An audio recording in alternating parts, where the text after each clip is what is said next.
நேத்தோட exams எல்லாம் முடிஞ்சிருச்சு. ஒரு வழியா ஒரு 10 டேஸ்க்கு வந்து லீவ் விட்டுருக்காங்க. ஸோ கொஞ்ச நாளுக்கு டென்ஷன் ஃப்ரீயா இருக்கலாம்.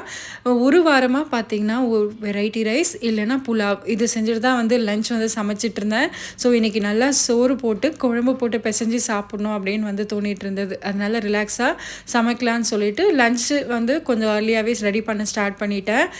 என்ன சமைக்க போறேன்னா, சாதம், அதுக்கப்புறமா எண்ணெய் கத்திரிக்காய் குழம்பு, பீட்ரூட் பொரியல் செய்யலான்னு சொல்லிட்டு ரெடி பண்ணிட்டுருந்தேன்.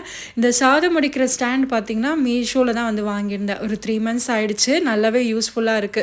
ஸோ சாதம் வேகறதுக்குள்ளாரயே பார்த்தீங்கன்னா, சைட் பை சைட்ல பொரியலுக்கும் குழம்பு எண்ணெய் கத்திரிக்காய் வந்து வெங்காயம், தக்காளி வதக்கி அரைக்கிற மாரி ஒரு ரெசிபி வந்து ஃப்ரெண்டு மூலியமா தெரிஞ்சுக்கிட்டேன்.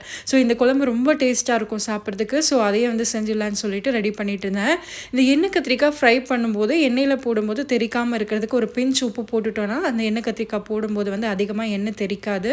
ஸோ தக்காளியெல்லாம் வதக்கி அரைச்சிட்டு, அதுக்கப்புறம் எண்ணெய் கத்திரிக்காவும் எண்ணெயில் வதக்கினதை சேர்த்ததுக்கப்புறம் லஞ்ச் ரெடி ஆகிடுச்சு. நல்லா திருப்தியாக ஒரே ஒரு முறுக்கு மட்டும் இருந்தது. ஸோ அதை போட்டு லஞ்சு சாப்பிட்டுட்டு லஞ்ச் சாப்பிட்டதுக்கப்புறம் அவ்வளோதான், உடம்புல வந்து எனர்ஜி இருக்காது, ரெஸ்ட் மோடுக்கு போயிடும். ஸோ 2 டேஸ்க்கு முன்னாடி காய்ச்சி வச்சுருந்தேன் நெய் வந்து டெய்லி வந்து பால் ஏடு வந்து கலெக்ட் பண்ணி நெய் காய்ச்சிருந்தேன் வீட்லேயே. ரொம்ப சூப்பராக வந்திருந்தது. இதுக்கு முன்னாடி நிறைய இடத்துல நெய் காய்ச்சிருக்கேன். பட் இந்த நெய்யோட டேஸ்ட் ரொம்ப டேஸ்டியாக டிஃப்ரெண்ட்டாக இருந்தது. ஸோ எல்லாத்தையும் எடுத்து ரீஃபில் பண்ணி வச்சுட்டு எடுத்து வச்சாச்சு. தேங்க்ஸ் ஃபார் வாட்சிங். இந்த வீடியோ பிடிச்சிருந்தா ஒரு லைக் கொடுங்க.